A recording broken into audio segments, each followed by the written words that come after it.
Okay, so I've just started recording. I'm here with my colleague, Pastor Nkaiso, the country director of ADRA Eswatini, who we will talk a little bit about the situation currently in Eswatini.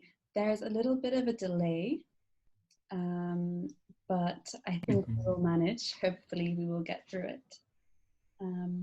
Oh, the cameras are frozen. Oh, okay, now it's better. But anyway, yes, Pastor Nkaiso, could I ask you briefly just to introduce yourself? We can start there. Thank you so very much. My name is Nkaiso Gametse. I'm the country director for ADRA Eswatini, formerly known as Swaziland. The current situation in Eswatini is that we have 24 people that have tested positive to the coronavirus. We have 8 deaths thus far. 1 death and 8 people that have been, whose health has been restored.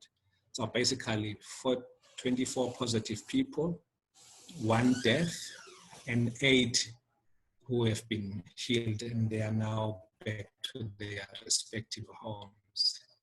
In terms of our operations in the office, we have been away working from homes for the last 3 to 4 weeks, but we started today because the feeling is that actually last Wednesday, the government sort of relaxed the partial lockdown.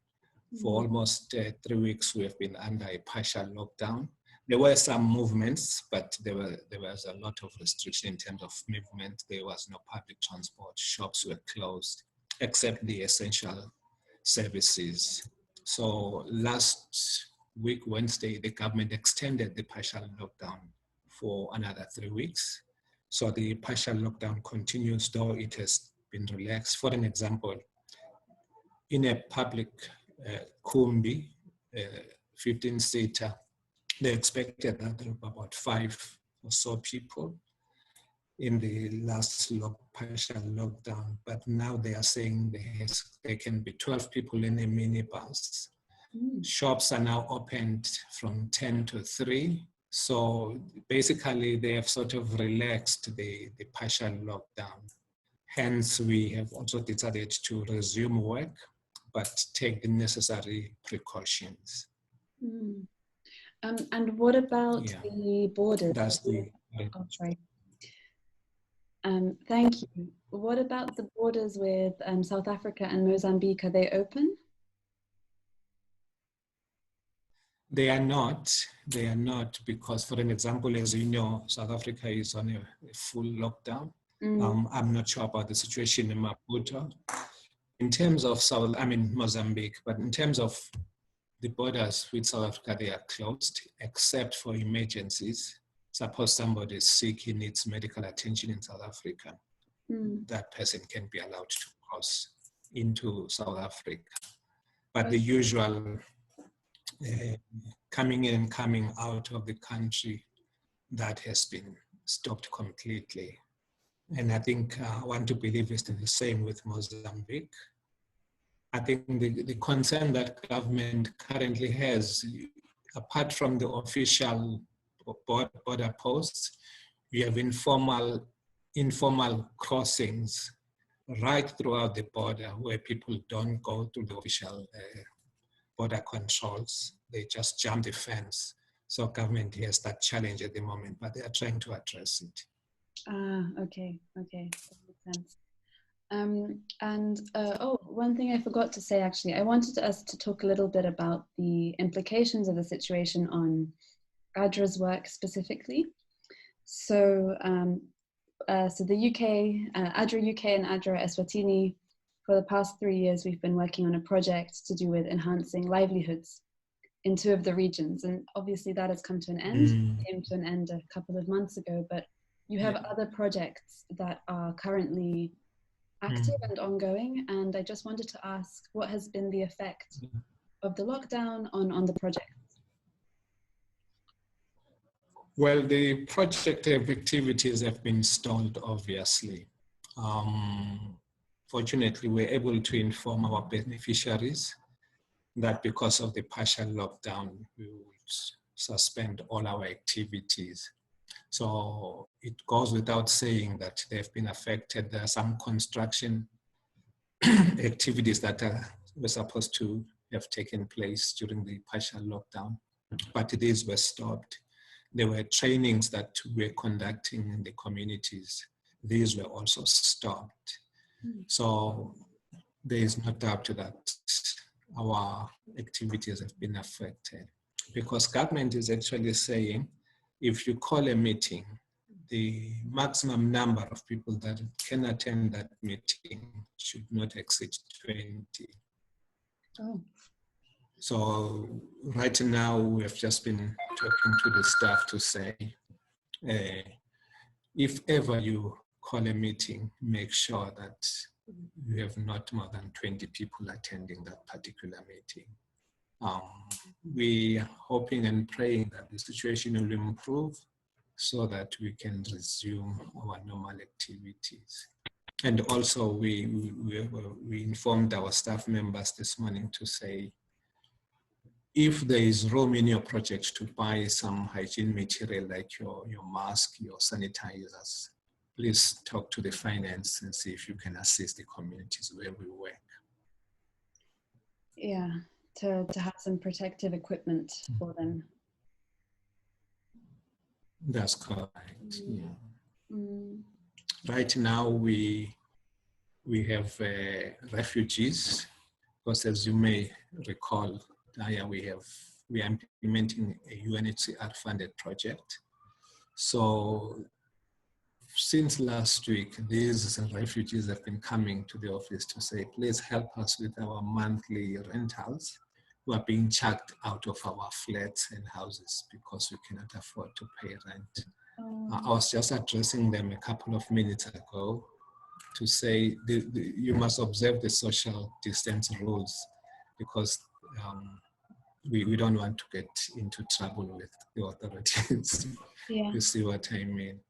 So we have engaged the UNHCR office in Pretoria. We are working on some assistance for them. Yeah. Okay, great.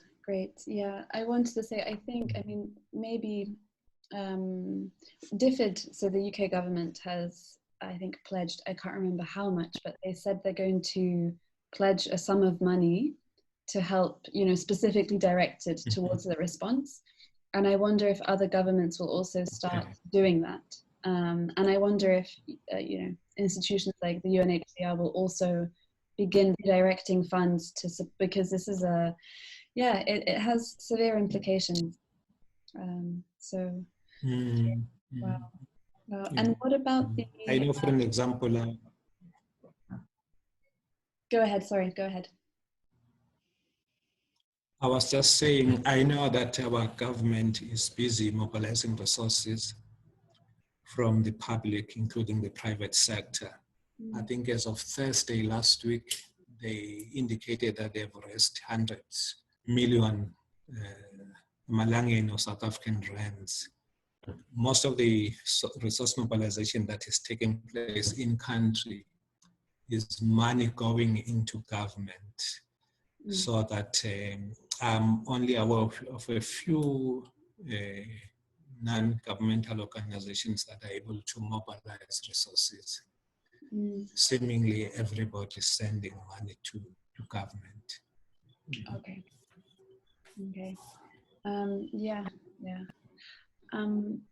I wanted to ask also about the project that you had with World Food Programme. And yes, because I think another issue that comes up in situations like this is obviously food security. And yes. I was just curious to hear kind of whether that's also been suspended or whether they're still doing distributions or how it's working.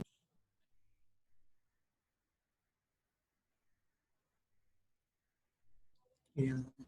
I think officially the feeding centers under the WFP project should have continued distributing, cooking food for the orphans and vulnerable children. But I think there was a misunderstanding, because when our team went out to the field to check if the kids are receiving their daily meals, they discovered that the feeding centers have closed. So, and we asked them, why have you stopped feeding the kids? And their response was, government has announced that there's a partial lockdown in the country, so everything has to come to a standstill. We had to engage them to say, please continue. Government is actually saying the feeding centers should continue doing their normal function, but we should just take the necessary precautions. So we discovered that a lot of the feeding centers had shut down, and you can imagine the food insecurity situation in those among those beneficiaries. But I'm glad that we have even brought this to the attention of WFP, and together we are trying to address it, to say to the caregivers at the feeding centers, please continue with the feeding initiative. Okay. Okay. And also, I can also add that government is also planning on a massive food distribution in the country. And ADRA will participate in that initiative. We have been allocated 9 constituencies out of the 56, 57 constituencies in the country. So we will be starting anytime from this week, start the work of targeting, which means the selection of deserving beneficiaries. So government is fully aware that there is a lot of food insecurity among her people, and hence she's coming up with a food distribution exercise. Okay, wow, okay. So you'll be very, very, very busy in the next, month or 2 months, I assume, with all of that. But yeah. More or less, we think. Yes. Yeah. Wow. No, but I think it's great that you can really, do the work on the ground and participate in that, I think. It's, yeah.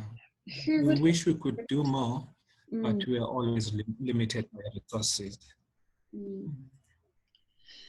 But, I think we do what we can, right? And yeah, hope that everybody does their part. Yes, definitely. And also we have submitted, I was just saying we have submitted a proposal for the initial response funding. So we don't know how that will go, but we are hopeful that we will get the funding. Okay. Okay. Wow. Yeah. Wow. So you said, so from now on, kind of the measures have been relaxed.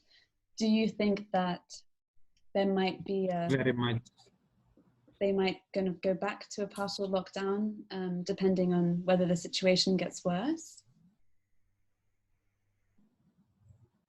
I think so, though I'm not an expert in this field, but there has been some voices that have been saying government should not have relaxed the lockdown, the partial lockdown, because such will spread the disease.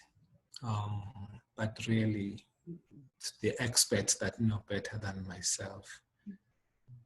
And we hope that the situation will not turn out to be negative, but I'm sure government is monitoring the situation closely. Yeah, absolutely. And I guess, in the meantime, it at least it gives people the opportunity to organize, and as you said, participate in the food distributions and coordinate the response. Yeah. Okay.